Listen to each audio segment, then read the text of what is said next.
પૂર્ણમદઃ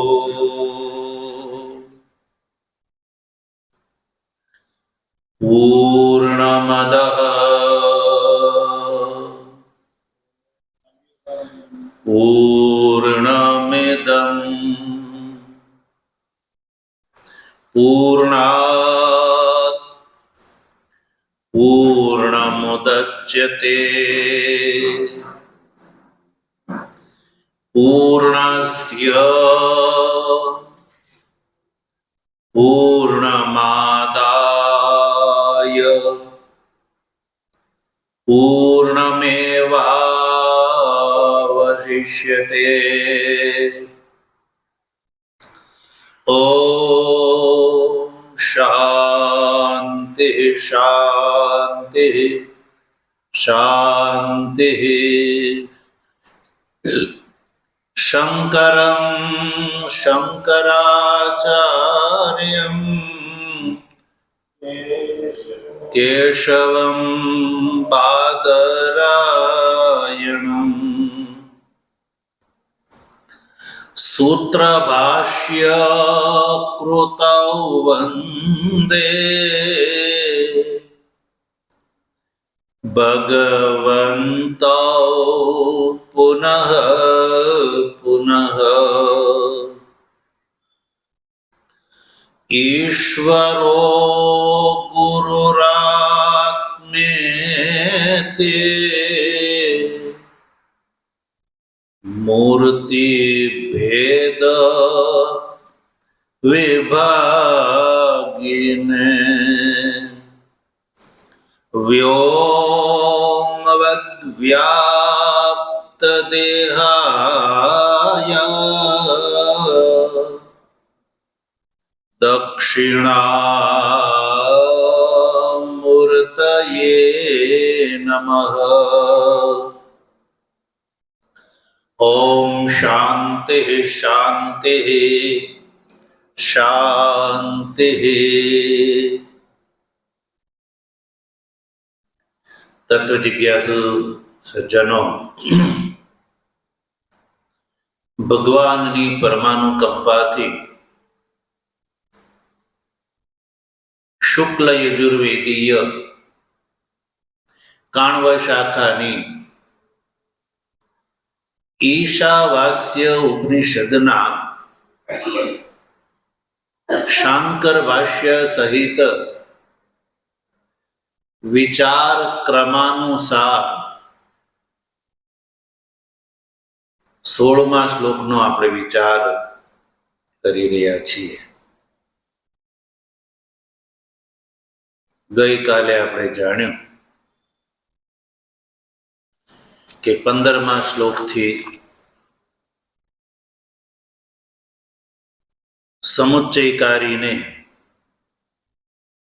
જે માર્ગથી અમૃતત્વની પ્રાપ્તિ થાય છે એ માર્ગની વાત ચાલી રહી છે. સમુચ્ચયકારી સત્ય ધર્મ ભગવાન આદિત્યને પ્રાર્થના કરે છે. 15મા શ્લોકમાં અને 16મા શ્લોકમાં 15મા શ્લોકનો આપણે પ્રતિપદ વિચાર કરી ચૂક્યા. 16મા શ્લોકમાં પણ સમુચ્ચયકારી દ્વારા ભગવાન આદિત્યની પ્રાર્થના જે જારી છે, ચાલુ છે.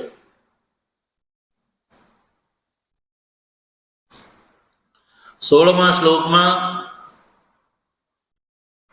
ભગવાન સૂર્યનારાયણના માટે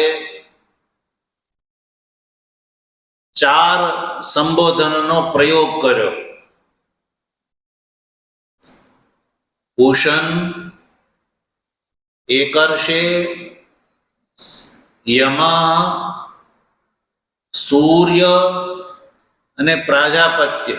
આમ 5 વિશેષણનો, 4નો નહીં પણ 5 પાંચ પ્રકારથી ભગવાન સૂર્યને સંબોધન કર્યું. સંબોધનના રૂપમાં ભગવાન સૂર્યના પાંચ નામોનું ગ્રહણ કર્યું સમુચ્ચયકારીએ. સર્વપ્રથમ ભગવાન સૂર્યને માટે સમુચ્ચયકારીએ સંબોધન કરતા કહ્યું કે હે પૂષણ. એટલે ભગવાન સૂર્યનારાયણ કેવા છે? પૂષણ છે. કેવા? પૂષણ છે. પૂષણનો અર્થ છે રવિ, સૂર્ય. જગતનું પોષણ કરવા વાળા હોવાથી ભગવાન સવિતા જે છે એ પૂષણ છે. ગઈકાલે આપણે વિચાર કરી ચૂક્યા કે ભગવાન સૂર્યના ઉદય વગર આ સંસારનું અસ્તિત્વ નથી. એટલે સંપૂર્ણ જગતનું પોષણ કરવાવાળા છે ભગવાન સૂર્યનારાયણ. કારણ કે અગ્નિની અંદર જ્યારે આહુતિ પ્રદાન કરવામાં આવે છે ત્યારે સર્વપ્રથમ સૂક્ષ્મ રૂપ ધારણ કરીને આદિત્યને પ્રાપ્ત થાય છે. આદિત્યથી વૃષ્ટિનું વાતાવરણ બને છે, વૃષ્ટિ થાય છે, વૃષ્ટિથી અન્ન થાય છે, અને અન્નથી મનુષ્ય પ્રાણીઓ દ્વારા અન્ન ખાવામાં આવે તો એના દ્વારા રેતના માધ્યમથી પ્રજાની સૃષ્ટિ થાય છે. અને એ પ્રજાના પાલન માટે અન્ન અને જળ જોઈએ. શું જોઈએ? અન્ન અને જળ. એ પાછું કોનાથી ઉત્પન્ન થાય છે? આ જ પ્રક્રિયાથી ભગવાન સૂર્યનારાયણથી. એટલે ભગવાન સૂર્યનારાયણને માટે પોષણ શબ્દનો પ્રયોગ બિલકુલ યોગ્ય છે. એ કરશે કયું? એકલા ગમન કરે છે એટલે એ કરશે. એક એવ રિષતિ ગચ્છતિ એ કરશે. પછી કહ્યું કે યમઃ, સર્વનું યમન કરવા વાળા હોવાથી સર્વસ્ય સંયમનાદ યમઃ. સર્વસ્ય અહોરાત્રાદિ દિવસ રાતના કાળના વિભાગ દ્વારા એ લોકોનો જે સર્વ વ્યવહાર છે એ સૂર્યની ગતિને આધીન છે. એટલે સર્વનું સંયમન કરવા વાળા કોણ થયા? ભગવાન સૂર્યનારાયણ. એટલે એના માટે યમ શબ્દનો પ્રયોગ કર્યો. પછી સૂર્ય શબ્દનો પ્રયોગ કર્યો. ભગવાનને સૂર્ય શા માટે કહેવામાં આવે છે? સૂર્ય શબ્દના પ્રયોગમાં નિમિત્ત શું છે? તો કયું? રશ્મિનામ પ્રાણાનામ રસાનામ ચ સ્વીકરણાત સૂર્ય. જો તથા કરીને કહ્યું. તથા સૂર્યનો અર્થ થાય છે સ્વીકરોતિ ઇતિ સૂર્ય. સૂર્ય એટલે સ્વીકાર કરવા વાળા હોવાથી ભગવાનને સૂર્ય કરે છે. બધાનો સ્વીકાર કરે છે. સ્વીકરોતિ ઇતિ વ્યુત્પત્તિ, સ્વીકરોતિ ઇતિ સૂર્ય.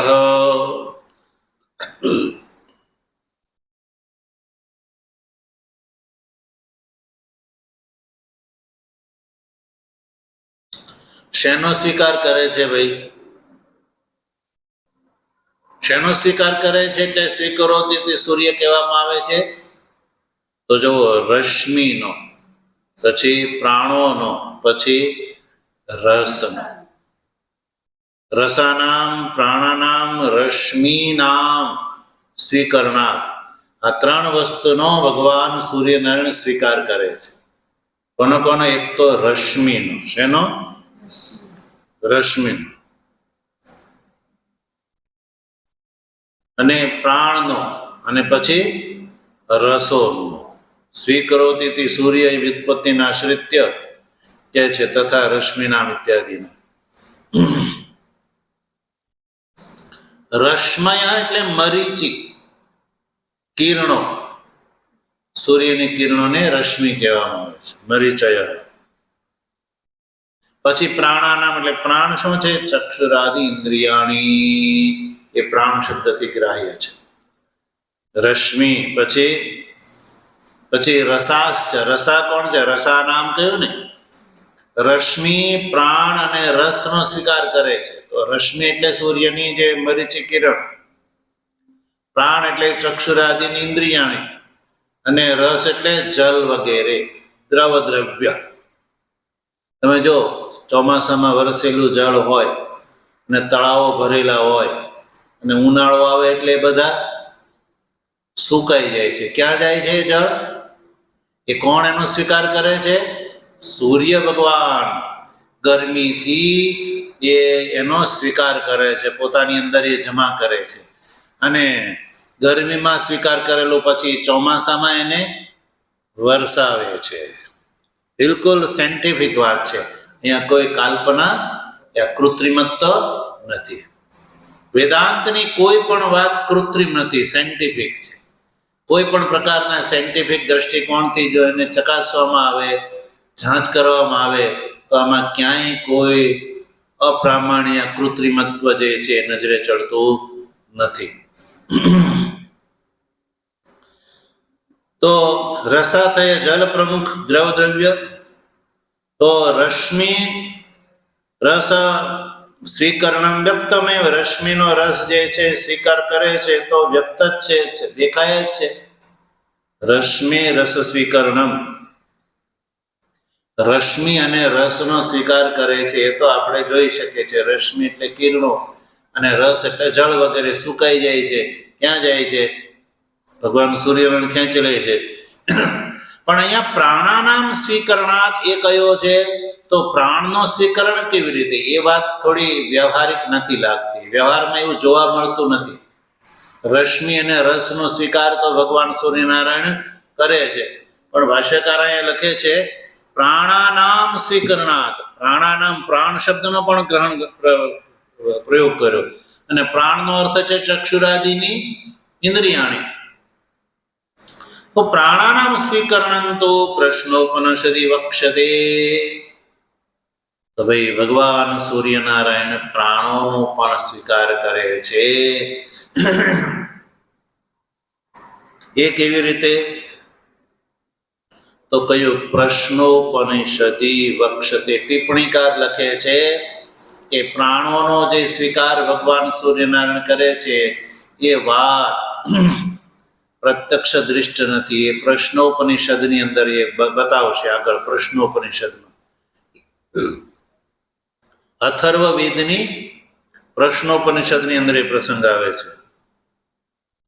અથ આદિત્ય ઉદયન યત પ્રાચીમ દિશમ પ્રવિશતિ તેન પ્રાચ્યાન પ્રાણાન રશ્મિષુ સન્નિધત્તે. યદ દક્ષિણામ યદ પ્રતીચિમ યદ ઉદીચિમ યદ અધો યદ ઊર્ધ્વમ યદ અંતરાદિશઃ યદ સર્વં પ્રકાશયતિ તેન સર્વાન પ્રાણાન રશ્મિષુ સન્નિધત્તે. આ શ્રુતિ એવું કહે છે કે જ્યારે આદિત્ય જે છે ઉદિત થઈને પ્રાચી દિશાની અંદર પ્રવેશ કરે છે, ત્યારે પ્રાચી દિશાના પ્રાણોને રશ્મિની અંદર એ સન્નિધત્તે એટલે સ્વીકાર કરે છે.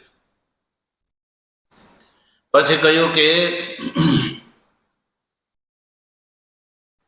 દક્ષિણામ, દક્ષિણ દિશાની અંદર જ્યારે ભગવાન સૂર્યનારાયણ પ્રવેશ કરે છે, પછી પ્રતિચી ઉદીચી અધ ચારે દિશા, અધ નીચે, ઉર્ધ્વ એટલે ઉપર, યદ અંતરા એટલે ચારે દિશાઓની વચ્ચેની જે ચાર બીજી અવાંતર દિશાઓ, સર્વમ પ્રકાશયતિ જે દિશામાં પ્રવેશ કરે છે ભગવાન સૂર્યનારાયણ, એ દિશાને ભગવાન સૂર્યનારાયણ પ્રકાશિત કરે છે.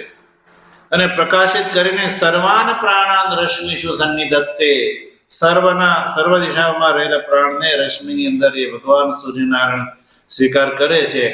આ વાત પ્રશ્નોપનિષદ બતાવે છે.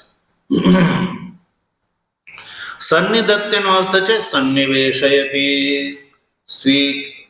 સ્વકિરણે વ્યાપ્નોતિ ઇતિ તદેવ તેષાં સ્વીકરણમ.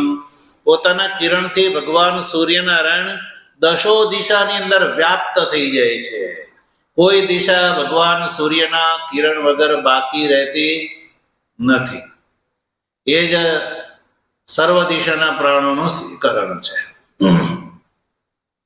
એટલે ભગવાન આદિત્યને માટે સૂર્ય શબ્દનો પ્રયોગ જે છે એ વ્યોત્પત્તિક છે, ગુણકૃત છે. એ ગુણ અંદર ઘટે છે એટલે ભગવાનને સૂર્ય શબ્દથી સમુચ્ચયકારી સંબોધિત કરે છે. તો 4 વિશેષણ થઈ ગયા. 5મો છે પ્રાજાપત્ય. શું છે 5મો? પ્રાજાપત્ય. સમુચ્ચયકારી ભગવાન સૂર્યનારાયણને માટે 5મા વિશેષણનો પ્રયોગ કરે છે, સંબોધનનો પ્રાજાપત્ય. કહ્યું કે હે પ્રાજાપત્ય. પ્રાજાપત્ય એટલે પ્રજાપતે અપત્યમ પ્રાજાપત્યમ. પ્રજાપતિના પુત્ર. પ્રજાપતિના પુત્ર હોવાથી ભગવાન સૂર્યનારાયણને પ્રાજાપત્ય કહેવામાં આવે છે. જેવી રીતે ભગવાન શ્રી કૃષ્ણ વસુદેવના પુત્ર છે. ભગવાનના પિતાનું નામ શું છે? વસુદેવ. શું છે? વસુદેવ. અને વસુદેવના પુત્ર હોવાથી ભગવાન શ્રી કૃષ્ણને શું કહેવામાં આવે છે? વાસુદેવ. આદિર વૃદ્ધિ થઈ જાય, આદિ અચની વૃદ્ધિ થઈ જાય. આદિ અચ એટલે વકારોત્તરવર્તી અકારની વૃદ્ધિ થઈ જાય, અને અકારની વૃદ્ધિ છે આકાર, એટલે વાસુદેવ થઈ જાય. એવી જ રીતે અહીંયા પણ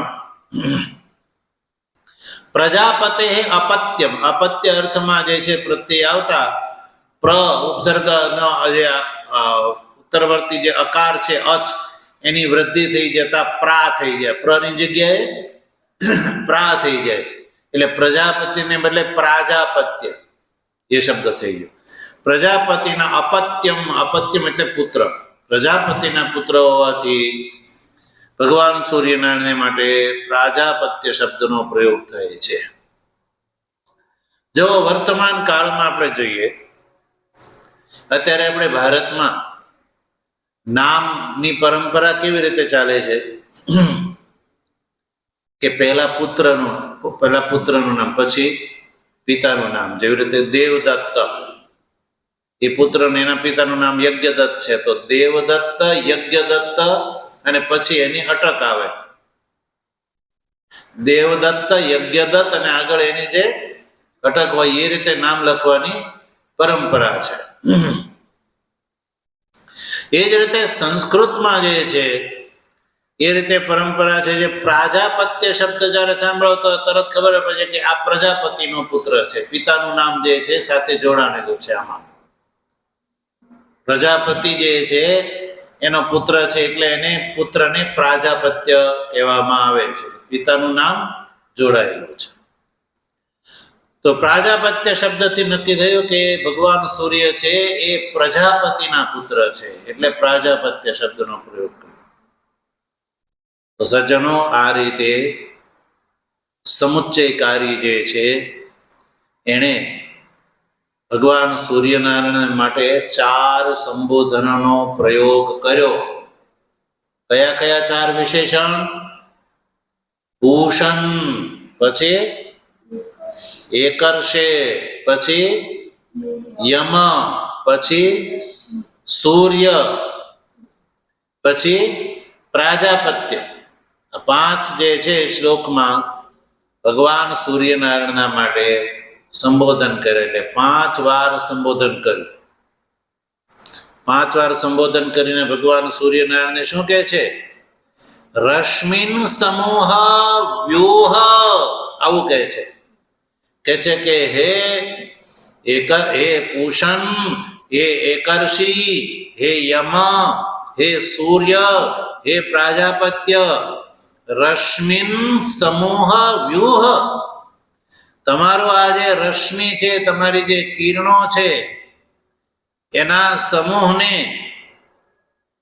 સમૂહને તમે વ્યુહ રશ્મિન વ્યુહ વિગમય સમૂહ રશ્મિન સમૂહ વ્યુહ વ્યુહનો અર્થ છે વિગમય, અર્થાત એકીકુરુ, તમે ભેગી કરી લો. એકીકુરુ એટલે સમેટી લો. તમે તમારી જે તેજો મંડળ જે રશ્મિની કિરણો છે એને તમે સમેટી લો. અર્થાત કે ઉપસંહાર, એનો તમે ઉપસંહાર કરી લો. જો સાયંકાળ થાય, સંધ્યા સમયે ભગવાન સૂર્યનારાયણ એની રશ્મિઓને શું કરે છે?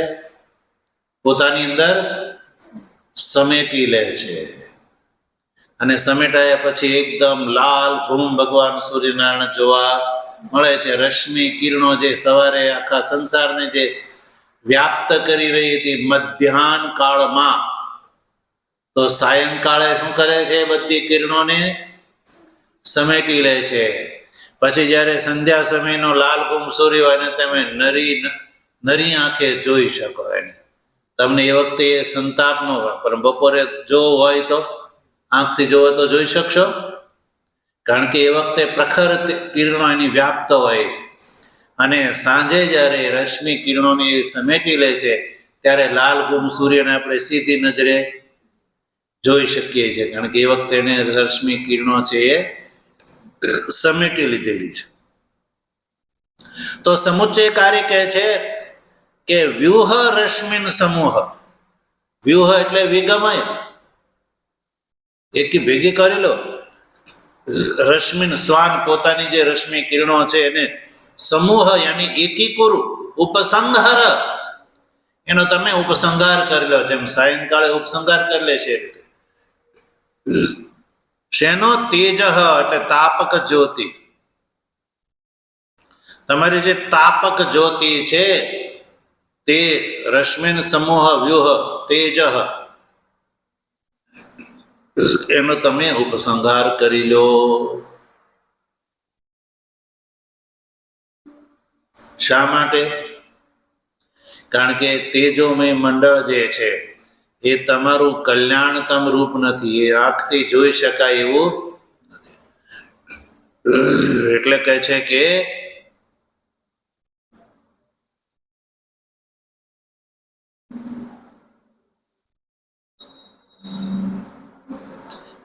તમારી જે કિરણો છે એને તમે સમેટી લો તમારી અંદર.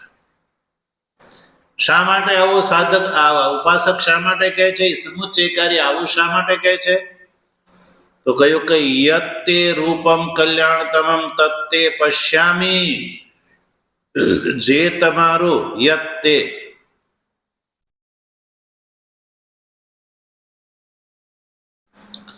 રશ્મિ કિરણોના સમેટવાનું પ્રયોજન દેખાડે છે કે યત મને જે, તે એટલે તો તમારું જે રૂપ છે.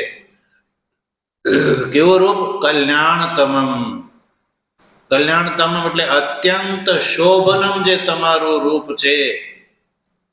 તત રૂપમ તે પશ્યામી, તે અહીંયા તેનો અર્થ છે તવ આત્મના પ્રસાદાત, તમારી કૃપાથી હું તમારા અત્યંત શોભન એવા રૂપનું દર્શન કરવા માંગુ છું.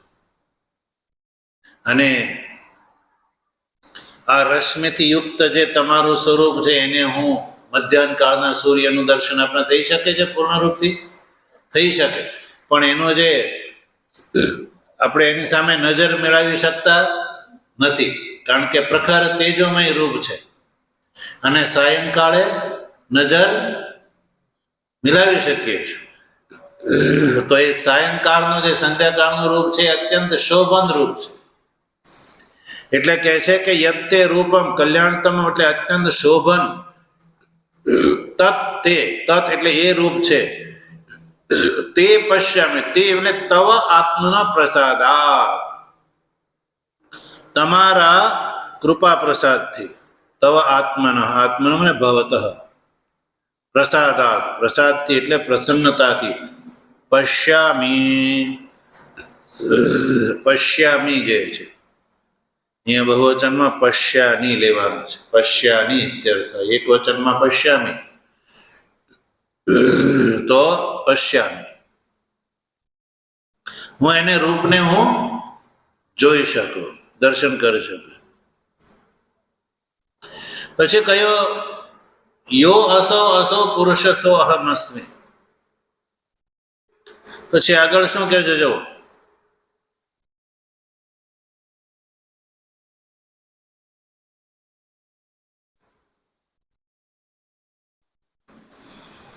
કિંચ અહમ ન તુ ત્વામ ભૃત્યવદ યાચે. ચોથા ચરણનું ભાષ્ય કયું? ચોથા ચરણનું ભાષ્ય જે છે ભાષ્યકાર અહીંયાથી લખે છે કિંચ કરીને. કિંચ અહમ ન તુ ત્વામ ભૃત્યવદ યાચે. સમુચ્ચય કાર્ય ભગવાન સૂર્યનારાયણને કહે છે કે હું તમારી પાસે આ ભૃત્યવદ એટલે નોકરની જેમ કઈ યાચના નથી કરતો. હું નોકરની જેમ તમારી પાસે કોઈ કારણ વગર આ માંગ કરતો નથી. તો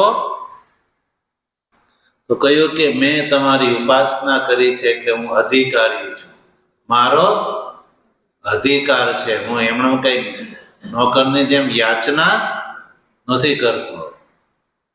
તમે કોઈને પૈસા આપ્યા હોય, તમે માગવા જાઓ તો તમે યાચના કરો? હું કહું ભાઈ મારા પૈસા છે આપી દે, અધિકાર પૂર્વક કહી શકો કે નહીં? અને ઉધાર લેવા હોય તો એને કેવું પડે ભાઈ તું મને આપ, તો યાચના કરવી પડે. અને પણ લેવાના હોય તો કે મેં તને આપ્યા છે, એમાં યાચના થોડી આવે, મારો અધિકાર છે, મેં તને આપ્યા છે તો પાછા આપી દે. એમ કિંચ ઉપર ટિપ્પણી છે. ટિપ્પણીકાર શું કહે છે? અહંગ્રહ ઉપાસકેન અંતકાલેપી તથૈવ વાંગ મનસે વ્યાપારયિતવ્યે ઇતિ સૂચયન આહ. અહંગ્રહ ઉપાસકેન અંતકાલે અપી તથૈવ વાંગ મનસે વ્યાપારયિતવ્યે ઇતિ સૂચયન આહ કિંચ અહમ ઇત્યાદિ દ્વારા. અનેન ચ ભેદ ઉપાસનમ ભૃત્યવદ યાચનમ ચ ન દેવતા પ્રસાદકરમ વેદ અભિપ્રેતમ ઇતિ ધ્વન્યન્તે. અનેન ચ ભેદ ઉપાસનમ ભૃત્યવદ યાચનમ ચ. ભેદ ઉપાસનમ ભૃત્યવદ યાચનમ ચ ન દેવતા પ્રસાદકરમ વેદાભિપ્રેતમ ઇતિ ધ્વન્યતે. ભેદની ઉપાસના ભૃત્યવદ યાચનમ ચ. ભેદ ઉપાસન અને ભૃત્યવદ યાચના ચ ન દેવતા પ્રસાદ કરો વેદાભિપ્રેતમ.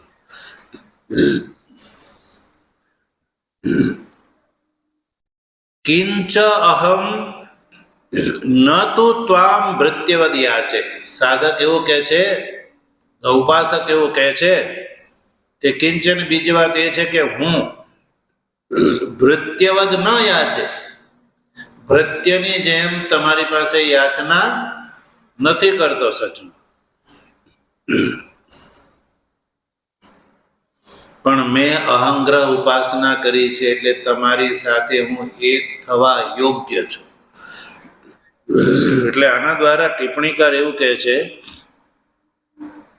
કે જે અહંગ્રહ ઉપાસક છે, અહંગ્રહની ઉપાસના જેણે કરી છે, એણે અંતકાલ એટલે મૃત્યુ સમયે પણ તથૈવ પહેલાની જેમ જ વાંગ અને મનનો વ્યાપાર જે છે, વાંગ મનસે વ્યાપારિતવ્ય, વાણી અને મનનો વ્યાપાર ચાલુ રહે છે.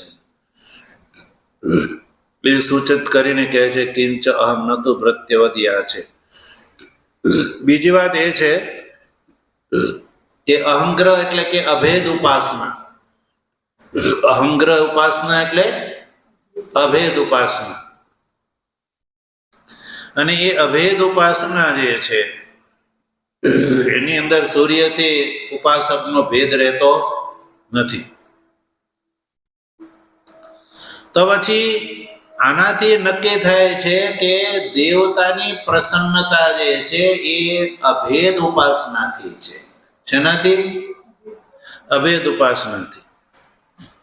એટલે ભેદ ઉપાસના અને ભૃત્યવદ યાચના એ દેવતાને પ્રસન્ન કરવા વાળી નથી. ભેદ ઉપાસનમ ભૃત્યવદ યાચનમ ચ ન દેવતા પ્રસાદ કરમ. સજ્જનો, વર્તમાન કાળમાં પૌરાણિક ઉપાસનાની બહુ પ્રસિદ્ધિ છે. અરે પૌરાણિક ઉપાસના એની મનગણત ઉપાસના જ અત્યારે તો ચાલે છે. કેવી? મનગણત ઉપાસના. તો ભેદ ઉપાસના એટલે હું જુદો, હું ઉપાસક જુદો અને ઉપાસ્ય ભગવાન જુદા, એને કહેવામાં આવે ભેદ ઉપાસના. જેવી રીતે વૈષ્ણવ પરંપરામાં ભેદ ઉપાસના ચાલે છે. શેમાં? વૈષ્ણવ પરંપરામાં જે ભેદ ઉપાસના ચાલે છે, તો એ ભેદ ઉપાસના છે ને એ દેવતા પ્રસન્ન કરવા વાળી નથી. પછી ભૃત્યવદ યાચના, ભગવાનની પાસે માગ્યા કરવું. ભગવાન તમે મને આ આપો, તમે મને આપો, એનાથી ભગવાન પ્રસન્ન થતા નથી. ભગવાને આપણને જે આપવા યોગ્ય છે એ આપી દીધેલું છે, પછી કઈ માંગવાનું આવતું જ નથી.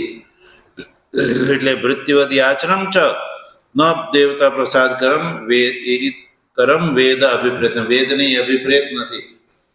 વેદ ઉપાસના અને ભૃત્યવદ યાચના એ વેદને અભિપ્રેત નથી. એ આનાથી ધ્વનિત થાય છે. એટલે કહે છે કે હું તમારી પાસે ભૃત્યની જેમ યાચના નથી કરતો. કારણ કે યો અસૌ પુરુષ, યો અસૌ એટલે આદિત્ય મંડળસ્થ જે વ્યાહૃતિ અવયવ પુરુષ જે છે એ પુરુષ સો અહમસ્મી, એ જ હું છું. કારણ કે ઉપાસકે અહંગ્રહ ઉપાસના કરી છે, અભેદ ઉપાસના કરી છે.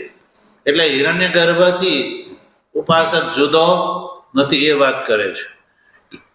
જે આદિત્ય મંડળસ્થ જે વ્યાહૃતિ અવયવ, વ્યાહૃતિ અવયવ એટલે કે વ્યાહૃતિના જે અવયવ છે એ પુરુષ, પુરુષ એટલે પુરુષાકારત્વા, પુરુષાકાર હોવાથી પુરુષ. અને પૂર્ણમ વા અનેન પ્રાણ બુદ્ધ્યાત્મના જગત સમસ્તમ ઇતિ. અનેન પ્રાણ અને બુદ્ધિ રૂપથી સમસ્ત જગત જે પૂર્ણ છે એટલે પણ એને માટે પુરુષ શબ્દનો પ્રયોગ કર્યો. અથવા પુરી શયનાદ્વા પુરુષ, પુરીની અંદર શયન કરવા વાળો હોવાથી પુરુષ શબ્દનો પ્રયોગ કર્યો. તો યો અસો પુરુષ, આદિત્ય મંડળસ્થ પુરુષ છે. સ અહમ અસ્મી, સ મને તે જે છે એ પુરુષ હું છું. એટલે હું આદિત્ય મંડળસ્થ હિરણ્યગર્ભથી જુદો નથી. એટલે મેં ભેદ ઉપાસના નથી કરી, પણ અભેદ ઉપાસના દ્વારા હિરણ્યગર્ભના સ્વરૂપને મેં પ્રાપ્ત કર્યો છે. એટલે મારો અધ્યાત્મ પરિચ્છેદ છૂટી ગયો છે અને અધિદેવ હિરણ્યગર્ભ ભાવની પ્રાપ્તિનો અધિકારી છું. તો સજ્જનો, આ રીતે આ 16મા શ્લોકનો પણ આપણે ભાષ્ય જે છે એ આપણે સ્પષ્ટ કરી ચૂક્યા. હવે આદિત્ય મંડળસ્થ વ્યાહૃતિ અવયવ પુરુષ જે છે કયો ને, વ્યાહૃતિ એટલે શું છે? ભૂ ઇતિ શિરઃ, ભુવ ઇતિ બાહુ, સુવઃ ઇતિ પ્રતિષ્ઠા પાદૌ ઇત્યર્થમ. અને વ્યાહૃતિ કહેવામાં ભૂર ભુવઃ સ્વઃ, એ ત્રણ શું છે? વ્યાહૃતિ છે. તો ભૂ વ્યાહૃતિથી આદિત્ય મંડળનો શિર, મસ્તક લેવાનું છે. ભુવ ઇતિ, ભુવ એ વ્યાહૃતિ દ્વારા આદિત્ય મંડળસ્થ પુરુષના બાહુ, હાથ લેવાના છે. અને સુવહ એ વ્યાહૃતિ દ્વારા પાદ, પ્રતિષ્ઠા, પાદવ, ભગવાન સૂર્યનારાયણના પગ ગ્રહણ કરવાના છે. તો વ્યાહૃતિના અવયવ જે છે એ ભગવાનનું પુરુષ રૂપ છે, પુરુષાકારત્વાદ. એ ભાષ્ય ટીકાકારે સ્પષ્ટ કર્યું. ઓમ પૂર્ણમદ પૂર્ણમિદં પૂર્ણાત પૂર્ણમુદચ્યતે मुच्यते पूर्णस्य पूर्णमादाय पूर्णमेवावशिष्यते। ओम शांति शांति शांति। शंकरं शंकराचार्यं केशवं बादरायणं सूत्रभाष्य कृतौ वन्दे भगवन्तौ पुनः पुनः। ईश्वरो गुरुरात्मेति मूर्तिभेद विभागिने व्योमवद्व्याप्तदेहाय दक्षिणामूर्तये नमः। ओम शांति शांति शांति। सद